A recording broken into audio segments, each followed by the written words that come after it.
So I don't know about you, but wow, I was impressed with the iPhone 10. There were some shots where I honestly thought the iPhone 10 looked better. Apple, I'm assuming it's some sort of HDR processing or polarizer, but this is unedited out of both cameras. So wow, straight out of the camera, I have to hand it to the iPhone. Now in Red's defense, their image is more true and unfiltered. Keep in mind when you're color correcting and editing an image, it's a lot easier to apply a filter, but it's really, since it's raw, you can go back and change settings like shallow depth of field. You have endless options, characteristics. I think it's a combination of everything. The color science, on the Red camera, I love lens flares. I take advantage of every lens flare I can get, but on the iPhone, it just dulls everything out and just doesn't look good, I guess. But if you wait a few minutes after sunset, you'll have about 50 minutes of milky glowing sky. Okay, so now before I spew all my opinions at you, I want you guys to take that poll on the top right. Tell me which camera you like better. Camera 1 on the left, camera 2 on the right. And also this song was sent to me by one of my viewers, Dimmed. Thanks for sending this over and letting me use it. SoundCloud link in description.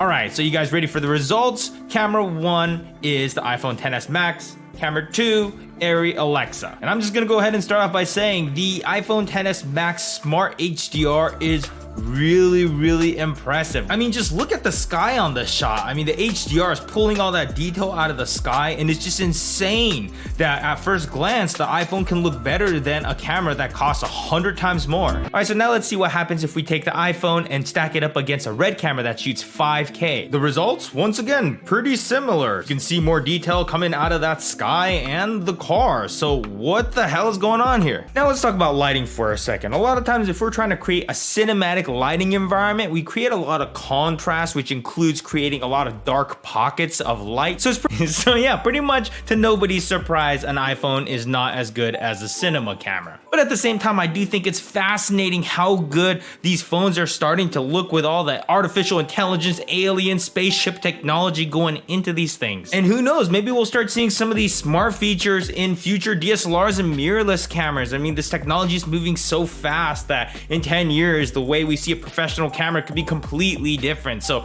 this is really exciting.